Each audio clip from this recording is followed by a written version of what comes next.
Lesson. All right now, and in the process of this lecture, we just want to talk about one thing. We want to talk about Erikson, of whom we discussed before. And as I told you in a previous video, Erikson is especially known for his work in the adolescent stage and the adulthood stages. So we have the stage of identity versus confusion, which is the need for an adolescent to establish a sense of self, to establish a sense of uniqueness, a sense of identity. If you remember, the work of Erikson ties back to psychoanalytic theory. So according to those guys, what happens in the present is a result of what happened in the past. So if an adolescent does not establish a strong sense of identity, the adolescent might find himself or herself stuck on that need later on. And as I talk about that, if you move up and follow an Erikson's theory, in the adulthood stage, you encounter the need of intimacy. And the need of intimacy, like the name implies, is just a sense of requirement, the need to be intimate with other people. Erikson would say that without intimacy, an individual, a human being, might feel despair. Was he right about that? Turns out that he was right about that, indeed. If you follow an Erikson's theory, the idea is that as a human being, as an adolescent, first you want to encounter your sense of self, and once you have a sense of identity, once I have a good idea for who I am, the next step is that I want to share this with someone else. In different terms, in different ways, but this has been studied over and over again in psychology, and there's a strong conclusion that indeed we're social beings. We're social beings that need to establish a sense of identity. Intimacy doesn't always connect to romantic intimacy. So it's not always about romantic relationships. A sense of intimacy may be attained by establishing good friendship, good family ties, you name it. But indeed, the thing here is what happens in the past affects who you become in the future. The thing is, some individuals might not fully achieve their sense of identity and move up instead to try to fulfill a sense of intimacy. If you follow Erikson's theory, this is not the best thing. If as an adolescent I don't want to spend time really trying to figure out who I am, and instead I put up all my time and my effort to be with someone, I establish my sense of identity by being in a relationship. Respectfully, because I'm going to put up some examples, but you may see this. Individuals that don't have a sense of uniqueness and who they are strongly gets connected to someone. That someone may be the romantic partner. So what happens is you have people that cannot do anything on their own. If they're going to go buy groceries, they have to go out with a romantic partner. If they are going to, whatever, they're going to find, you see couples that even go out to see, like have the same job, they have the same social media accounts. So instead of having my own page saying Carlos Vargas, I'm going to be Carlos and my romantic partner, those kind of things. I'm not saying there's a bad thing, but what happens if you encounter a breakup? So if the strong sense of self that you have is only connected to your partner, and you break up from the relationship, or that that romantic partner passed away or something, but the romantic partner is no longer there, some people lose their entire sense of self. So they have no clue for who they are, they have no clue for who they at all should be. This tends to be somewhat common from a psychoanalytic standpoint. If it were to happen, it happens because you never really established a sense of identity in the first place. So it's not the best choice, it's not the best decision. Try to find a sense of self, get comfortable with who you are, and then move up to that intimacy need. That's the idea if you take it from Erikson.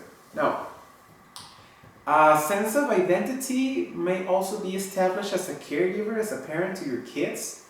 So a person only feels like they are useful in the world, or they're only worthwhile in the world as long as they have their kids with whom they have to take care of. And I mentioned this in previous videos, this is not the best thing, because one day your kids will have to leave the nest, fly away from the nest. And some parents lose even their willingness to live when they see that their kids moved up to have their own lives.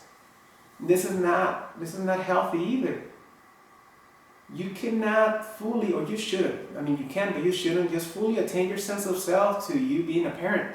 And if I'm not a parent, I'm not anything in my life. No, that's not the healthiest thing. Try to find a sense of identity with yourself before you go out and fulfill the sense of intimacy.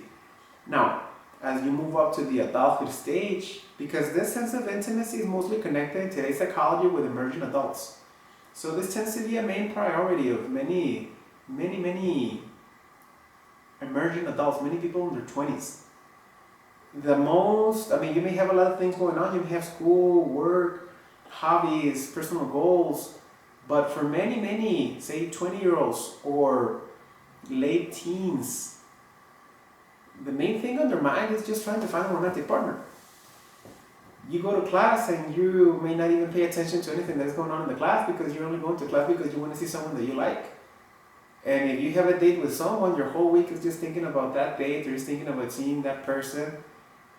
When you get older and you reach your adulthood stage, Erikson would say that now your moods shift and it's no longer about intimacy, but it's now about generativity. Generativity is the need connected more to the middle adulthood stage. And generativity versus despair is this idea that generativity versus stagnation is this idea that you want to be productive in the world. It's no longer about just living life. It's no longer just about being in the world, but it's about what are you doing in the world. What is your value to the world? What's going to be what you're going to leave in the world? Most people feel a sense of fulfillment for generativity by taking care of their kids, by being parents, by being caregivers, by taking care of older adults, by taking care of their parents, their grandparents. Other people might fulfill their sense of generativity by being meaningful in their job. You may have heard about this saying that you had two construction workers piling up bricks together, and if you ask one of them, what are you doing? I'm just piling bricks. And you ask the other one, what are you doing? I'm making a cathedral. All it takes is just a switch in the mind. If you go to work and you're only saying, I'm going to do my job here, you may not fulfill the sense of generativity as someone else that is going to work and saying, I'm providing something. Even something like, sweeping the streets can be a beautiful profession as long as you feel like you were meant for that. And as long as you feel like you are giving something, you're being productive to society. So a sense of generativity tends to be the main motivation of older adults. By the time that you reach your late adulthood stage, your elderly years, elder adults may question what have they done with their life.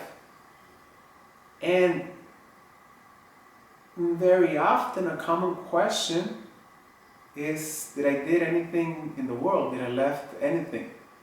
Did I have good relationships? Did I did anything productive? This is a very common train of thought of elders as they reach their late adulthood stage. By fulfilling the expectation from each stage, you will fulfill your sense of self. Depends on where your stage you're in and what kind of social need might be needed.